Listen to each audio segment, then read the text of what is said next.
Riley Cooper, I mean, like, that dude deserves a statue. I mean, like, number one on your speed dial. Hey, I'll tell you what, like, I mean, I didn't know until a couple days after the fact. I was like, wait a minute, is he the MVP or like we got the all tournament team? No doubt about it. And then Ty Floyd, when I sure got 17, and like stole it from him. But I was like, when has a pitcher like been a part of like 5 of the 6 wins in Omaha? I mean, what a performance!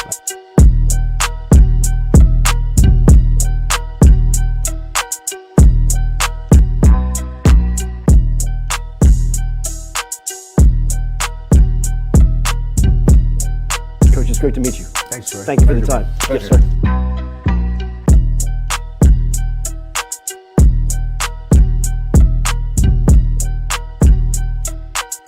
Sharp a little late, boys, at the spring game, obviously, as you can see. Couple of booze cruises here to do. Let's spit. Cruise. Grand salami to the boys. Finally back on track. And I got another one coming. Don't you think I don't?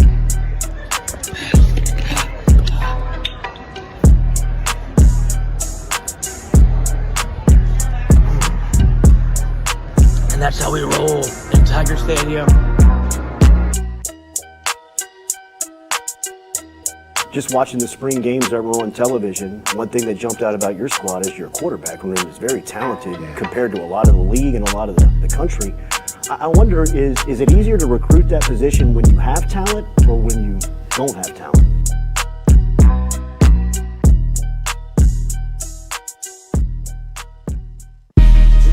Coach Kelly, we're official. Finally, I'm get a telling chance to meet you. Thought I had to get a private audience with the Pope. There's Jordy. Monday through Friday from 7 to 9. Yeah, you see the notification, we about to go live. We got all your favorite guests, we got them in line.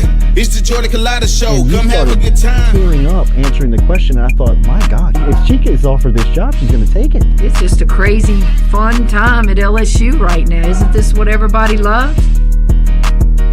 From the boot to the east to the west coast, no matter where we at, we live. Open up the phone lines, come and join the show. Make sure you tell your friends about Jordy Culotta Show. Yeah. Let's go! Let's go! All right. Big day. Big day. Nice start. It's the Jordy Culotta Show, come have a good time. Coach, it's great to meet you. Thanks, sir. Thank you for the time.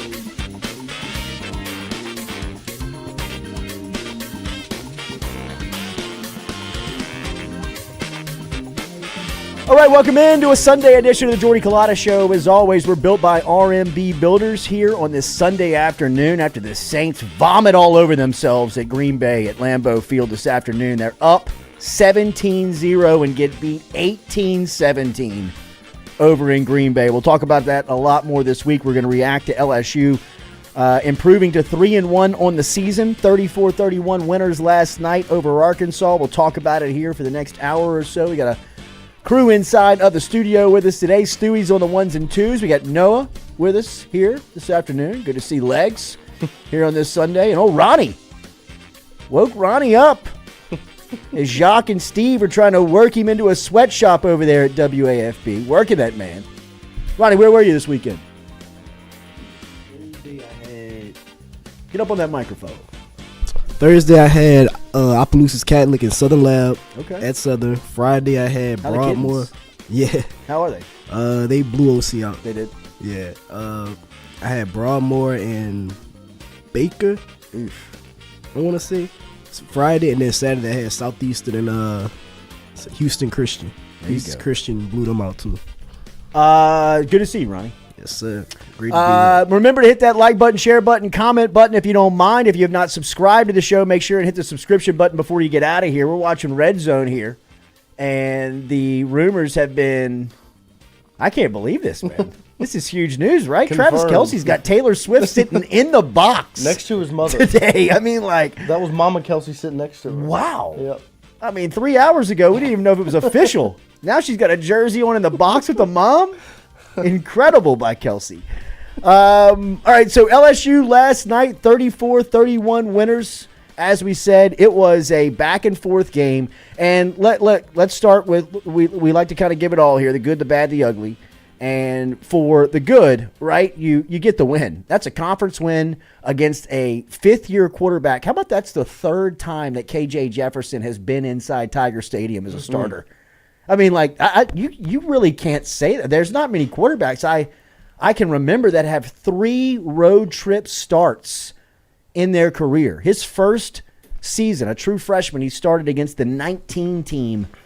Burrow, the boys, that night they went nuts. He They beat scored the 7 hell out of points. Arkansas that night.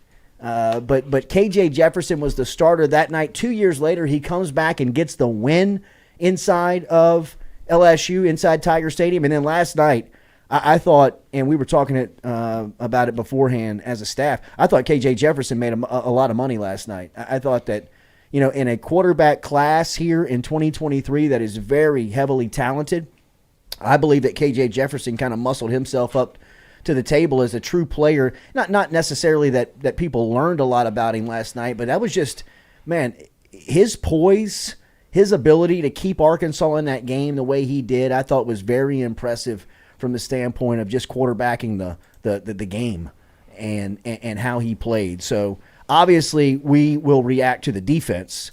KJ Jefferson was slicing the defense up, and the defense very much looked lost last night, and we'll talk all about it coming up here. But the good for me was, and follow me here, it was Jaden Daniels. I thought Jaden Daniels last night, for as poor as he started the game, and let me give you some numbers to context here, just for some context. Preston Guy, who's a friend of ours over at he's at Tiger Bait with Scarborough, I believe. Bait, yeah. Tweeted this out last night, and we actually screen grabbed the tweet and put it on our Instagram, and I thought that it was a fantastic, really kind of look into the night. Preston Guy said, biggest takeaway from tonight, Jaden Daniels responded to adversity in a huge way. Worst start of his LSU career, going 7 of 14, 70 yards and a pick, and responded by going 13 of 15, 250, 4 touchdowns, and no turnovers. That was big for Daniels last night. His start was... He was shaky. You could see it, man. It was almost like he was pulling the string on it a little bit, like he didn't really kind of trust what he was doing. That first pass that Malik caught, not the one that he dropped with the shoulder. I mean, he was wide open, and he kind of had to dive down to get it. He was short-arming it at and he was kind of like, it looked like it was kind of going down. The pick was bad. Right. I mean, the pick was... It's like he didn't even see. I mean, that was JV high school type stuff. I mean, he never saw McLaughlin step in front of that, and the way that he was able to respond, and really, I mean, even kind of getting it back going, it was a little wobbly. I mean, the pass to Brian Thomas at the end of the half, it was a little underthrown. Thomas comes back, makes a play, and is able to put the ball into the end zone, and then to keep that momentum going into the second half, and you had to have all of it. Like, you had to have every single bit of it to get out of there with a win. So credit to Jaden Daniels, the offense. And look, this is a lot what we've talked about in the buildup of the season and here now throughout the season as LSU's get going. Week 1, where are the big plays? Week 2, there's the big plays. Week 3, that's what we're talking about with the big plays. Week 4, here's the big plays again being the major point of how you get out of there. Look at your big playmakers, right? As we said, the stat line needs to read who's the best players?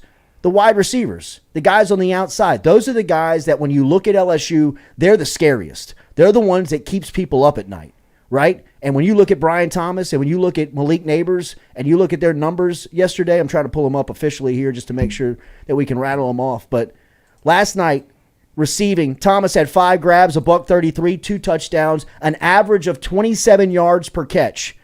Malik Neighbors had 8 grabs, 132 scores, averaging 16 yards a catch. That's what the stat line needs to look like every single week. If it's not those 2 guys, then it can be Chris Hilton, it can be Aaron Anderson. Those guys haven't made their way, but film's about to be out on Thomas and Neighbors. I don't think that a defense has enough guys to take them completely out of the game, but they're starting to, LSU will start to run into game plans where that's going to be the strategy, right? Like, do whatever you can not to let number 8 beat you, right? I mean, like, he looks as, he looks as a, kind of a handful top wide receiver in college football right now. I mean, you look at Keon Coleman at Florida State, you look at Marvin Harrison at Ohio State. Malik Neighbors is kind of like right there. If you've been watching the first 3 weeks of the season, I mean, his numbers the first 3 weeks are he's cutting the game up. I mean, he's consistently been the best player on the field for LSU. And that is the formula, in my opinion, on how LSU is going to have to outshoot everybody. Right? There's going to be some scenarios. We talked about it going into the year. The defense is not what it was last season. Right? I mean, we were talking before we went on. How much do you miss a guy like Mekhi Garner on this team? Dwight McGlothern on this team. Where is LaTerrence Welsh? I will not believe that LaTerrence Welsh cannot get a rep on this team. There's no way. I cannot look at the way the defensive backfield looks lost, undermanned, and outmanned and not say, give number 5 a shot, man. The things that you saw in spring lead you to believe, like, if he can guard Brian Thomas, if he can run with Malik Neighbors like he was doing in the spring game, it's still a spring game. I get it, but I mean, how much worse does the play have to be on the back end of the defense before you say, yo, Welsh, get out there, man. Give me a series. Because the defensive backs they're just bad. It's bad. I mean, you saw KJ Jefferson's eyes when Deuce Chestnut got into the game last night. He went right at him. And that's, it's not trying to be critical of Chestnut. It's just where you are. I mean, they're throwing guys. I see Sage Ryan going back out there. I see Deuce Chestnut going back out there. I see Denver Harris staying out there, competing. Zy Alexander. Where is 5? Like, give that guy a shot, man. There's no way he can't play on this team. I mean, like, right? I mean, like, everybody saw what I saw in spring, right? Like, I'm not making this up. I'm not being overly, in the moment. He was the story of the spring game. The best part about LSU's team is their wide receivers. He had to be making those plays against somebody. Yeah. And I got to watch what looks like pregame warm-ups. I mean, on that pass that was called back for the holding, which was a gift. Cool. That was a gift. Now, they ended up scoring. Yeah, but still. But I mean, like, still good. But I mean, that was pregame warm-ups. But that, he ran a post route. I mean, like, he ran a post route and he caught the ball like with his back to the end. He like fell backwards into the end zone. It's like, what's going on, man? This is LSU. But the defense is, it's just, I think that's what it's going to be this year. I really do. I think that it's going to be a hell of a roller coaster ride with the defense. And the more that film gets out on these defense, I think that there's mismatches that you can find. Right? Like, let me just get kind of back to where we were in the first couple of weeks. Why doesn't Deshaun Womack play? Why is this so difficult? This feels like almost pulling teeth. It's like this. Why is this hard? How can you turn on the TV, look at Deshaun Womack, and say, give him only 2 series in the second half? I mean, like, that's a starter. That's what starting defensive ends in the SEC look like. They sack KJ Jefferson against a really good offensive line with his helmet off. I mean, like, what else do you need to see? Play that guy. Put that guy out there. And if there's ever any discussion of like taking Whit Weeks off the field, I'm going to go nuclear. This is 2 weeks in a row where this guy is a top player on the field, no matter the side of the ball. I think Whit Weeks is so impressive in just his instinct and knack for the game. And I had to hear Thursday, Whit Weeks is starting. Like, yeah, he better be starting. Like, it's gotten to a point where you don't need to announce him as a starter. Like, I mean, he's a starter every week for you. I mean, the way that hit he put on KJ Jefferson when Jefferson's rolling towards LSU sideline and throws the ball out of the end zone, and he leaps from his feet about 3 feet from him, puts the crown of his helmet into his chest, and knocks a tank KJ Jefferson. He knocks him 3 feet back on his back, like on his ass. And you can see, like, Jefferson's, like, coming off, like, undoing his chin. He's, like, spitting grass out of his mouth. I mean, like, he got popped. He got walloped by Harold Perkins at the end of the half. But, again, why is it so difficult to play the best players? Why is this something that seems to be difficult to do? I mean, Deshaun Womack. Like, what the young guys. What am I looking at here? Like, I mean, like, I was like, Jesus, like, where? Who's 16? They're like, well, Womack changed his number. I'm like, well, where's he been? On the kickoff team. Like, guy sacking maybe the best quarterback in the league with his helmet off. Just play that guy. Like, play that guy. Jordan Jefferson played fantastic last night. I think that you're really kind of getting into a discussion. Is Jordan Jefferson the best defensive tackle on this team? He's the quickest. And let me just say this about Mason Smith. I think Mason Smith looks out of shape. I expect Mason Smith to be out of shape. He's coming off of a rehab that he was down for nearly a year, only to have one of the most brutal injuries in football happen right after it, that being a high ankle sprain in camp. So I expect him to be a little bit behind a step or two. And that's the case. And I hope that Mason Smith, for his sake, and look, I got no business advising anybody on what to do with their professional career at all. At all. It's none of my business. I got no history. I don't know anything about the family. So there's things in this that are going to be weighed and determined when that decision is made. On the football part of it, just football, Mason Smith could make a ton of money if he comes back next year. If he's really contemplating going pro this year, which I'm sure he is, he needs to have somebody in his ear. Just from a football standpoint is all I'm talking about. Whatever the family, the financials, all that stuff, if that makes sense and he needs to do that, who the hell am I telling him not to do it? But when it comes down to football, through the first month of the season, Mason Smith needs to come back for his senior year, and he'll make a ton of money if he does it. If he stays healthy and he's able to rehab himself, get himself back into fighting shape, then he is a legitimate top 20 pick. But right now, he's not playing like it. And Justin Jefferson is a standout right now. I mean, he has high motor. He looks healthy. He's got that quick twitch. I mean, he is playing at a very high level right now up front. And I think it's pretty evident when you watch the game. Right. I mean, the Heat stops offensive lines from being able to double team Mekhi Wingo or put all their attention on 18, because that's what they want to do. Because, I mean, even against Florida State, the lone bright spot on the defensive line was number 18. And so Mekhi Wingo is going to make plays. Right. Did you see him bull rush that right tackle? It was one of the big plays of the half. But he put that cat on roller skates. And let me say this, the center for Arkansas last night, if you saw it, he is a top 5 projected pick in the draft. That's a huge night for Mason Smith.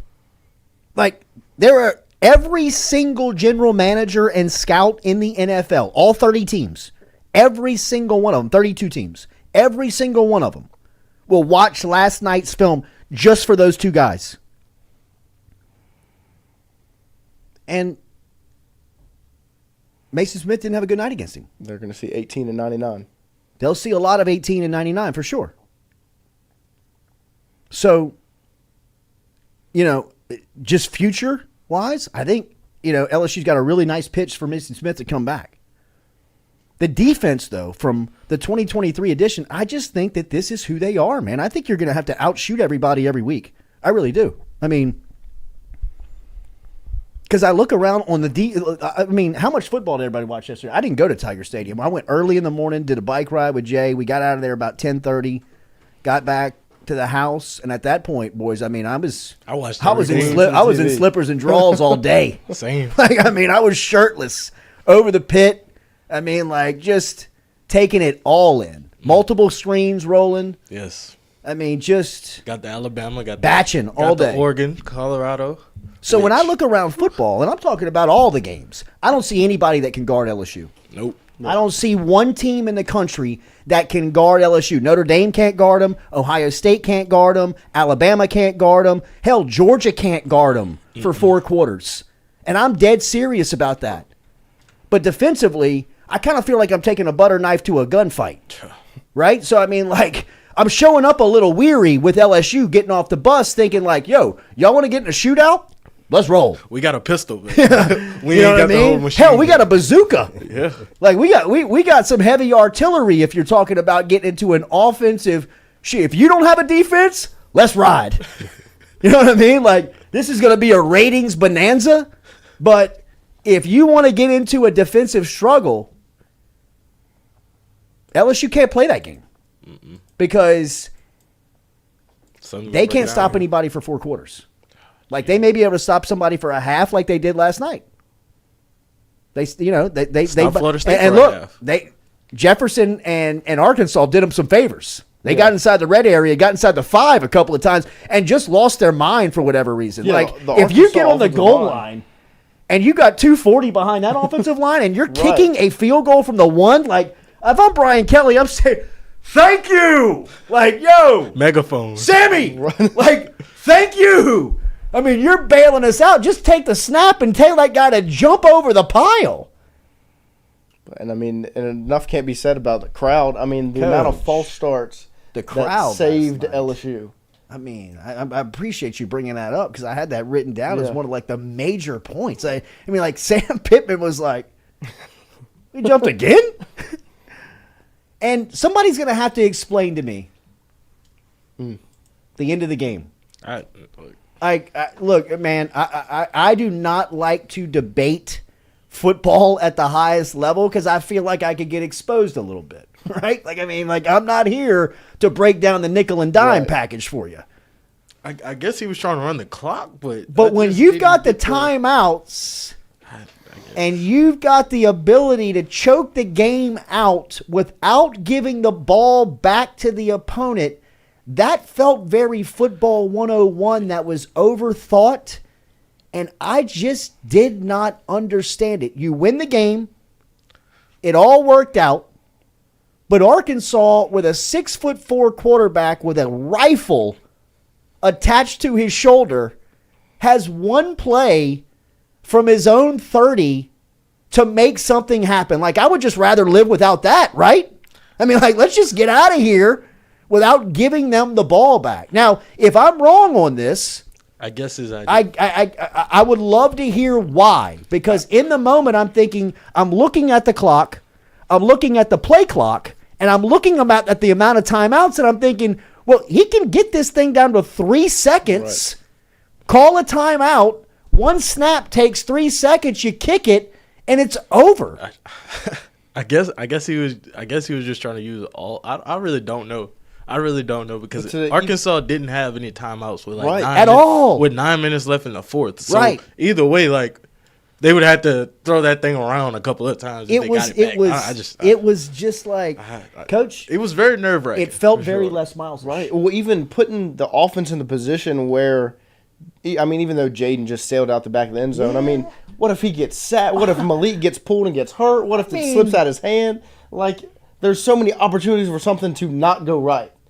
When they threw it, that was a video game call. Yeah. That was a video game call. Well, I think, okay, so I'm rewatching right now, and they got the ball in the red zone with 2 minutes left.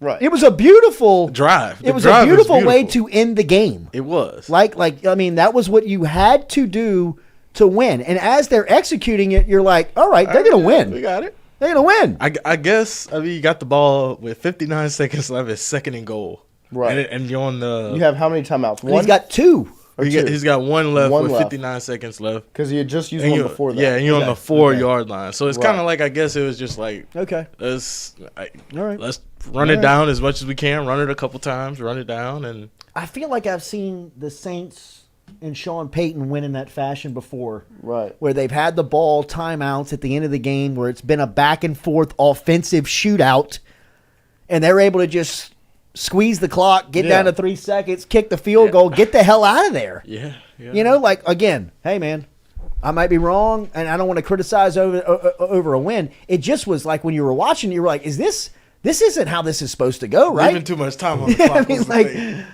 well, then at the same time, talking about the other side, I mean, what was Arkansas doing? Not just when they handed it off to Logan Diggs on second goal, let him score. Let him in the end zone. Yeah. Let him Herb score. Street was like, well, I mean, this is exactly what LSU wanted to happen. I mean, when they didn't let him in, I'm like looking at my friends, I'm like, what are they doing? They're going to let him run the clock down. I thought the defensive line was just going to get down and then back up. I mean, look, man, not everybody does their job with 300,000 people watching on average. You know, when you got people on television, you got people at home.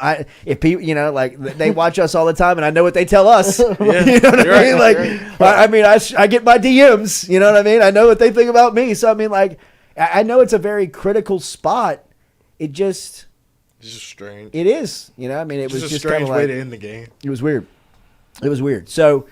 You know, those are just, you know, some of my takeaways from it. You know, I thought Jaden Daniels that was a good night for him. I'd imagine that he's waking up with some confidence that looked like the best 2 quarterbacks in the league. Yeah. I mean, that looked like the best 2 that the SEC has to offer here in 23. And for the most, I would say that probably KJ Jefferson won the fight, but Daniels won the war. Yeah. Right? So, I mean, and I would say that the fight was kind of like went 15 rounds, and it was you had to go to the card. Yeah. You know what I mean? And I'm just giving Jefferson the benefit of the doubt because, bro, he did it all last night. He was, you know, like, he was I mean, battling. But I think that they're both pros. Mm-hmm. They're both guys that played very impressive on the highest level, and that is how LSU, in my opinion, is going to have to win the majority of their games left on the schedule. They're going to get into a shootout next week with Ole Miss. They're going to have to get into a shootout with Florida. Missouri. They're going to have to get – Coach, heads up. I know. I was about heads to say, up. that is the game. Heads up. Like, heads up. That's – I'm not worried about going to Ole Miss. Not I'm all. not worried about going to Missouri. 100%. 100%. Because they're going to be locked in for Ole Miss. Like, that's an SEC West game. They're going to be – Missouri is – Missouri. Missouri. Yeah. But they let it look at it like 2020. Right. Missouri. Right. Because it could get to that point, too. 52. What was that? 52-51? The final score of that game? We were trying to score, but the thing that stood out to me was Logan Diggs in the backfield. Mm-hmm. Why did it take him so long to get there? I don't know. I have a problem with that because it's like the rotation at running back is weird. So weird. They just can't. It's like Logan Diggs gets a carry, 10 yards. Then they take him out. Right. Put Josh Williams in. All right, cool. Josh Williams gets 1 carry for 41 yards. Right. They take him back out. 29 carries last night, 14 of them by Diggs, 10 of them by Jaden Daniels. Josh Williams got 1 for 41. Right. Caleb Jackson got a couple of carries, and John Emery, he carried it twice. They're forcing John Emery into the lineup. They are. And it's not needed at this point. Like, I again, I love Emery. He's got a great skill set. It just it feels forced. It feels just Diggs is what circle and square. Diggs is what Emery was supposed to be. Mm-hmm. That back that could just pop, you know. Mm-hmm. And like now it just seems like with Diggs, Jackson, and Williams, like you're in a good spot. Like because that's why you get matchups like when Malik scored that second touchdown when he's in single coverage for like the first time of the game. It was because you had been running the ball down the field, so they finally pulled the safety off, and then Neighbors touchdown. His first week, Jaden Daniels didn't take a big hit. Yep.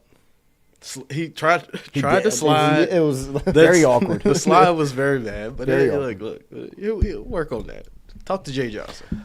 Jay Woods, got to get Aaron Anderson involved more, Jordy. What do you think? I agree. I love the jet sweep last night early. Same little pop pass. I mean, I love that. I would love to see him do it a couple of more times, or at least kind of throw him the ball. Like, I'd love to see him run like a quick out and like flip his shoulders real quick and see what he could do. Or even like run him deep. I know he can run. Yeah. Like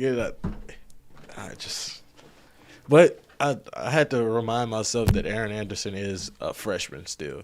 Like this is his first year playing college football. Essentially, right. But let him.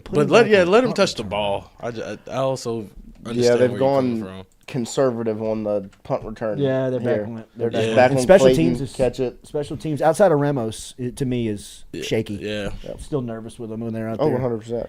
100%. Bryson's Army. I love this show, but the overreaction is getting a little over the top. Bryson, I need specifics, man. Yeah. Garrison Grant, Mason Smith continues to be a non-factor. Cordell Music need to get AA on a slant. I agree. Need Aaron Anderson on a slant. I think they hit him on a like a dig slant type of route. Yeah, he was like wide open last night. Yeah, but it looks good.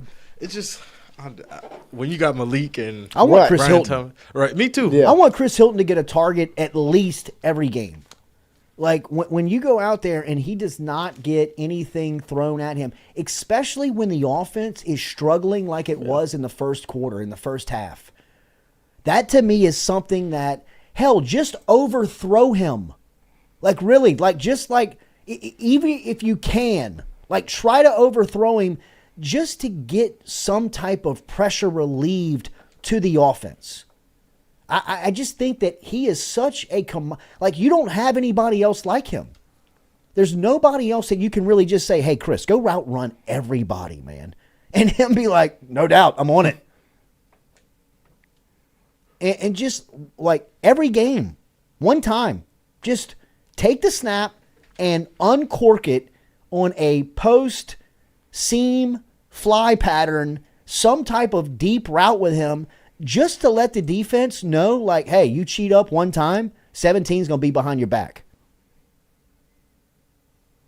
I mean, look, man, I'm not here to be criticizing the offense. I think the offense is awesome. I think, you would take this offense to anywhere in the country. I would travel this team and this offense anywhere in the country just as long as the prerequisite was the other team doesn't have a defense too. You know what I mean? Like, a couple of stops here and there, all right, that's fine. But if you're who's got the best defense in the country? Is it Georgia? I guess Georgia. I would assume. I mean, I watched Iowa Penn State last night. Iowa's offense coach is, it is. That's one game that I did not watch. Nepotism at its finest. If anybody is curious, like, what the definition of nepotism is, look at Iowa's offense. The stink about Iowa is that, like, they could be. They could be their defense is. They could be something because their defense is good, nasty, like SEC good. Yeah, I just defensive leaders on points allowed for the season. Michigan is number 1, so I guess, and then Penn State allows the least amount of yards. So, not the SEC. Yeah.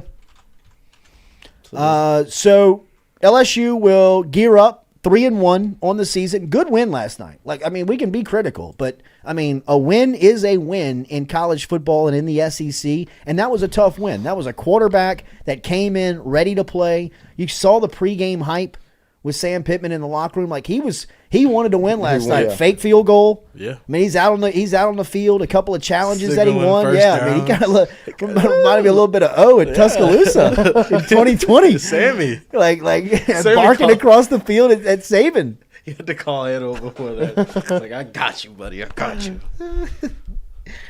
But it was a beautiful environment. The thing looked fantastic on television. I can't believe why people cleared out in the second half. Yeah. Like, what do you...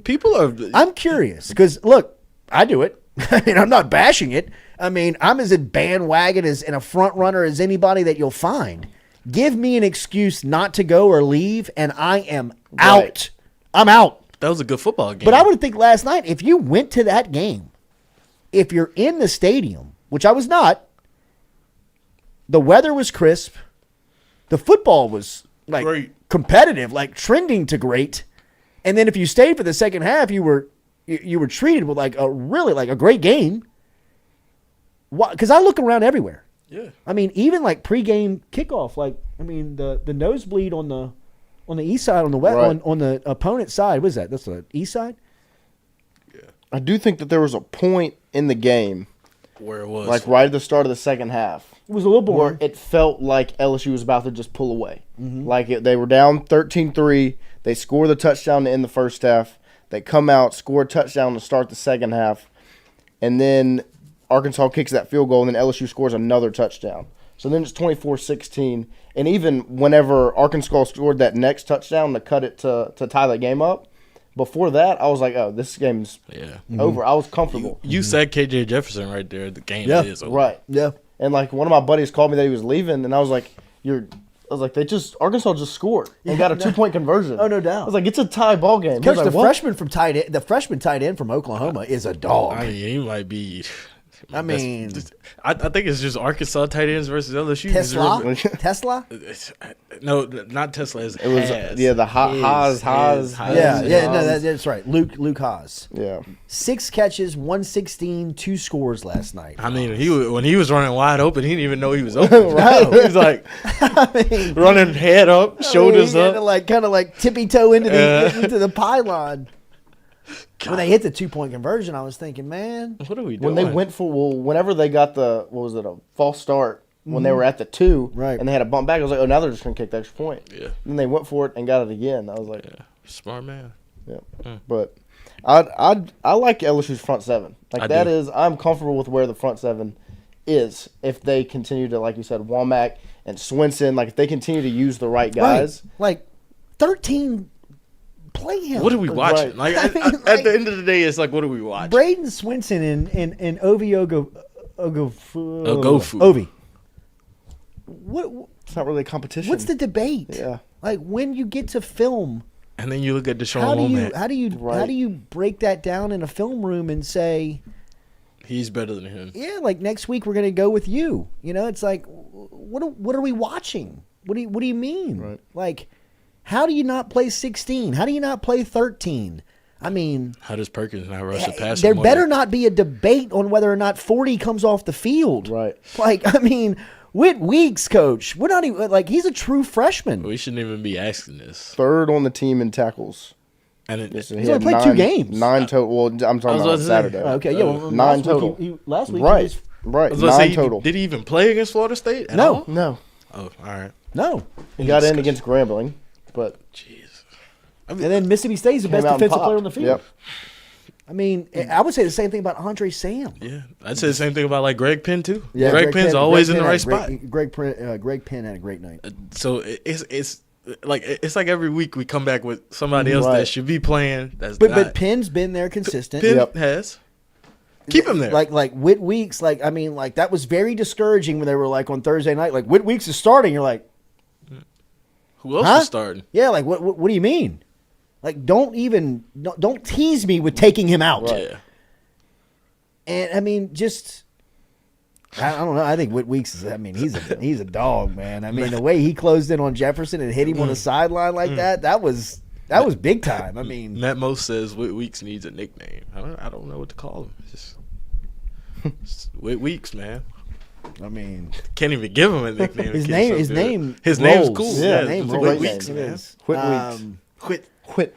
I'm with you. I love the front seven. Yeah, I mean, I like the front seven. I'm comfortable with. Yeah, I'm comfortable with them. I think that you can do some. It's just when they find you get to these teams like Alabama and Milroe don't really scare me against LSU's DBs. He can't push the ball. Like he can, but it's like that's all he can do. Yeah. So, I mean, whatever the defense is against that, but Alabama's offensive line is no good. Yeah. They're no good, and the first thing he wants to do as soon as he sees pressure is he wants to take off and run. Right. So it fits kind of Perk, this spy, you know what I mean? Like it's almost a really good matchup for him if they can continue to create. They don't get a lot of pressure with 4. No. Yeah. Like, they do not bring a lot of pressure with four. They've got to get a little exotic, but then they put Deshaun Womack in there, and the next thing you know, they're like crashing off the edges. See, that was what I was about to say. Like, when they put Deshaun Womack and Harold Perkins on the edges, or Deshaun Womack and Swinson on the edges, it was like they were meeting at the quarterback almost every play. Now, were they rushing past him sometimes and letting him get a little room to step up? I understand, but they were getting back there. They were getting pressure. They were touching him at least. But not before you're not getting that. Not every quarterback's going to make you pay the way KJ Jefferson does when it comes to rushing past him, because he impressed me the way he was stepping up, staying in the pocket, and then delivering a pass. Right. Like Milroe, he's going to step up and he's going to see the lane and just take off. I even saw that a little bit from Jackson Dart. Right. Against Alabama. Like he sees the lane and he steps up and trying to run. They punished him. Oh, they were punishing him. him. You can't catch Ole Miss at a better spot than LSU catches them.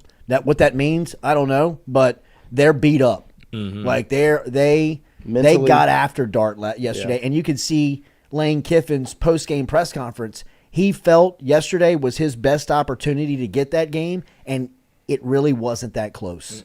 And I think he was maybe a little shell-shocked in the sense where he thought that game was going to be closer than it was. Or and Alabama kind of whipped their, Alabama kind of, they imposed themselves. Kind of flexed on them. Yeah, they kind of, it was the same old story. Yeah. I think they were believing, like, if we're going to get one, this is it. Yeah. And then you get there and you're like, man, it's the same old story. Yeah, we ain't getting this one. Like they're beating the hell out of us with a bad team. Yeah. Like for their standards. For Alabama standards, I mean, that team is not that good. That ball Jackson Dart threw, the interception he threw, that would have been a pick both ways. Yeah. He would have threw an interception twice. Yeah, it was a prayer. Just chunking it up into double coverage. I don't even like care. A punt. That's what makes me not really nervous about Ole Miss, because we've seen the Jackson Dart experiment already. I'm not really. We could get past that. Nobody really scares me. I'm telling you, I look around the entire country and nobody really, from a just like pure intimidation factor, rattles you. Yeah. I mean, there are things that teams do really good. I mean, Clemson, Florida State yesterday, Clemson had them on the ropes. On the ropes. All Cade Klubnik had to do was hand the ball off. RPO screenplay. But it didn't even have to be the RPO. He didn't even have the pass option. It should have just been handed off. The OC shouldn't even made it an RPO. It should have just been a handoff all the way. Did you see Dabo after? He's 1 yard. Yeah, 1 yard to get. Dabo. Through a screen pass. Oh, God.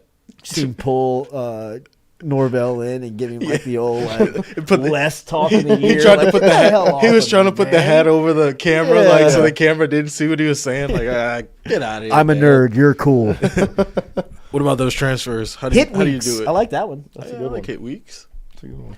All right, hit that like button, share button, comment button if you don't mind. A couple of thoughts there for you on this Sunday afternoon. Brett LeBlanc, Womack should start. Brett LeBlanc, Whitweek should come off the field.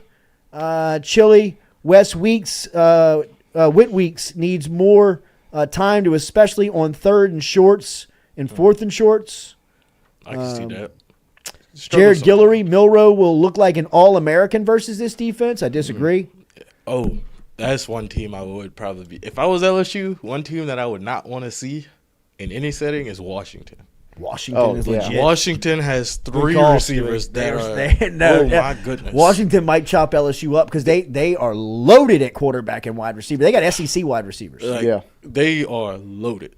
Like, it probably wouldn't even be a competition, honestly. Like, offensively, Washington against LSU, I don't think they could guard them. Yeah. Like, Washington can't guard them. That's what I'm telling you. Like, LSU can get into these games. Yeah. Like, I'm telling you, they can get into games where Brian Thomas and Malik Neighbors can have collectively like 5-6 touchdowns. Yeah.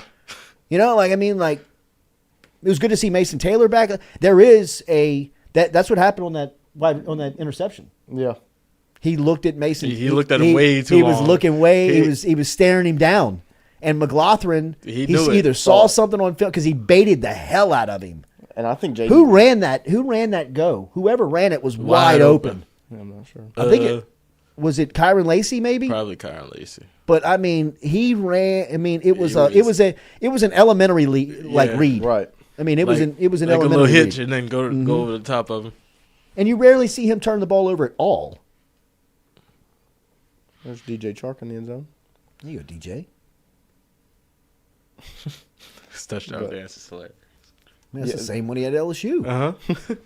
But yeah, the LSU offense is hanging with anybody in the country. Just got a super chat. Garrison Grant. Does BK go after Corey Raymond this offseason? They've got to get better at recruiting Louisiana from the defensive backfield. 100%. Yes. They've got to get back to getting those guys. You know, like Andre Sam, I know, was debated heavily within the office. And at the end of the discussion, it was just trust the Louisiana kid. Yeah. Like, rather than go out there and try to find somebody, this kid's from Louisiana, wants to come home, is a dog, and wants to play. Well, he's been playing at Marshall and McNeese. You got no idea what you're talking about. Like, get that guy back here and just put him into this environment and watch him prosper. Watch it grow. Watch the whole thing happen. I mean, he's the most aggressive player on defense. Yeah.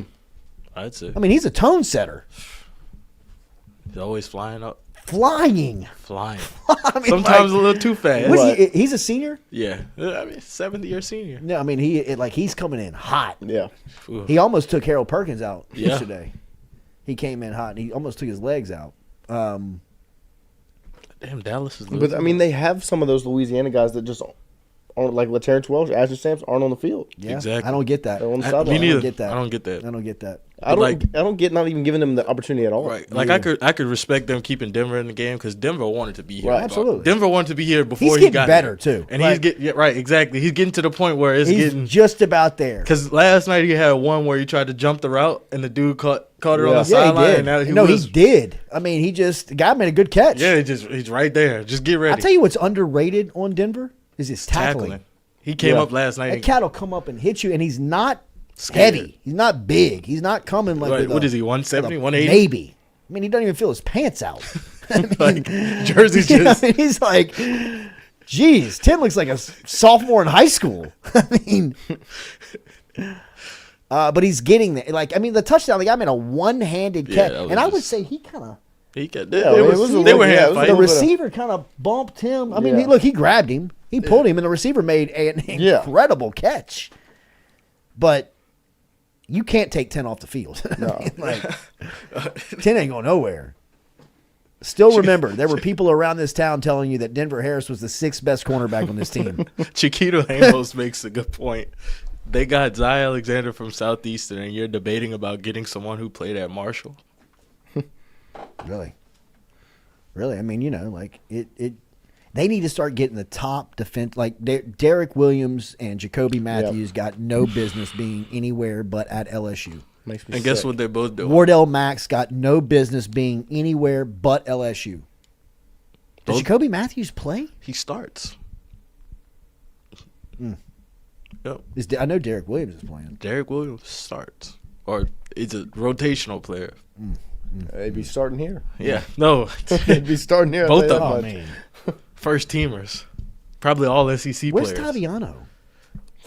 They put him in the other night, but They like played against Grambling. they put him in probably for like a play. I'm surprised to see Yates there a little bit. Yeah, me too. I'm surprised because he didn't really get the run in like fall camp. Like it was more it was Toviano, and it wasn't a name that came up often. No, that's weird, but We appreciate you being here on this Sunday. Hit that like button, share button, comment button. Tigers moved to 3-1. Bad loss for the Saints this afternoon. Disgusting. It was that was a bad one, man. They were up 17-0 for the majority of the game. Now, Derek Carr did leave the game with what seems to be a shoulder injury. They did take him to a medical facility in Green Bay for more further tests that will be evaluated. Jameis went into the game, and the Saints just could not get it going, man. Defense was on the field too much. Chili makes a good point. Jordan Gilbert was the starter over Jacoby Matthews. Jordan Gilbert went to U-High. It's true. But yeah, for the Saints, the defense was just on the field too long. Yeah. Started getting tired, it looked like. And LaFleur made made the same decision Sam Pittman made last night. Wait, they were down by a score. They were down 17-3. They get a touchdown to make it 17-9. Kick the field goal. You're down 1 score, down 7. He goes for 2. And, like, Jonathan Vilma, who's on the call, is like, this is the new age NFL. Like, people just want the momentum. He feels like if he gets the ball back in the red zone, he's going to score again and win. And you're like, oh, my God. Like, when did that become a thing? Right. Like, when did, like, such... I think it's very liberal with the way you manage the clock and the way you manage. I mean, like that used to be almost like locked in a vault type stuff. Yeah. Remember the card for the 2-point conversion? Mm-hmm. Like you'd be like, coaches would be like looking at the card, being like, "Is the score? Are we at the score where we can go for 2?" I think it was because they moved the extra point back though. That's what. That's what changed like how coaches go about like 2-point conversions rather than kicking extra point. And because it's I like, get it, but I mean, like if he misses that 7? thing. I mean, but if he misses that thing, you're down 8. Yeah, well, I think that's part of the analytical side of it. Is then you're just down 8, and you just have to do it next time. Mm-hmm. It's just going to be a 2-point conversion next time. You know, like it is interesting to see because I was confused when they did it. Same. I was like, no, you just kick the extra Kick point. the extra point, you're down by 6. This is mindless. But hey, you know. But it worked. I mean, Jordan Love made a great play to get the 2-point conversion. He did stepped up, rolled, and then cross body. Might have been the best play made all day. Yeah, 100%. Might have been the best play made all day. Wait, did you see Ryan Day go? Yes. Off on Lou Holtz. Lou Holtz. You know what? But that kind of made me respect Ryan Day a little bit. He brought a little swagger out. You know, like for the first time, to me, he's kind of identified himself as Ohio State's head coach. I've always kind of looked at him as Urban's offensive coordinator. Yeah. I mean, yesterday to me, he kind of felt like Ohio State's head coach. I mean, the name drop of Lou Holtz. That was awesome. In South Bend. It was crazy. When he said it, I was like, the announcer was like, on Notre Dame's network, basically, because NBC is Notre Dame's network. And then she like tried to ask him like a question that was like more like, and he was like, "Let me take a deep breath." Yeah, he was like, whew. Which I thought was like that's a human moment, man. And he very much like controlled his emotions within his emotional rant. Yeah. You could tell he wanted to drop a couple of like, "F you, Lou," you know what I mean? But it was. I mean, because I am not the best at that, and I was like watching that, thinking like this could go bad. This could go bad, especially for somebody like Ryan Day who doesn't do that often. That's what I meant. Like when he did that, I was like, "Damn, Ryan Day." Yeah, Notre Dame. Don't make me like you now. Notre Dame had 10 people on the field on that last play. On the last two plays, and they called a timeout. Well, Freeman explained it in the post game that he didn't have a timeout, and that he didn't want the penalty, which. To me, I take the penalty right there and get that on, don't you? I mean, it's a one-play scenario from the one. Yeah, I'd take like just run him out there. Either way, they're going to move the ball. I mean, you definitely don't want to have 10. Yeah. And their alignment was weird. Yeah, they were shifted. They were all they overloaded right one side, had 2 people on the other side. It was just like, all right, give them the touchdown. It was weird. It was weird. We're fired up. Tomorrow, Caskey's Clicker is coming back. We're going to be breaking down LSU, Saints, obviously, and we will be talking Cincinnati with the Bengals. I don't know. Is Joe playing? I think they signed A.J. McCarron. So they did sign McCarron, which makes it seem like maybe he's because they would sign him to be the third string / backup. But they said questionable. It's a game time decision. Yeah. Who's that? They have one of the Arkansas. They have what was their last name? It's not Dick, is it? No. What were their last names? There was the brothers that they had brothers that in like back to back. Not bad. Allen brothers. Who? Allen. Is it Allen? Yes, it was Allen. Is it Allen? Brandon and Austin. Yeah, Brandon. I think they got Brandon. I think so too. I think Brandon is their but no, I think their backup now is Jake Browning. Yeah, from Washington. But I'm reading an article that says the team is split on playing Joe Burrow today. Well, does that mean that Joe has the deciding vote? Yeah, probably. He's gonna play the football. Right. Shoot this thing up. All right, so we appreciate you being there, but don't forget tomorrow night, Caskey's Clicker. We'll be breaking it down. We'll be looking at this LSU offense, which I'm fired up to do with Caskey. He'll be breaking down the matchups, obviously. We did not talk about the offensive line. I thought the offensive line went up against a pretty stout unit last night for Arkansas.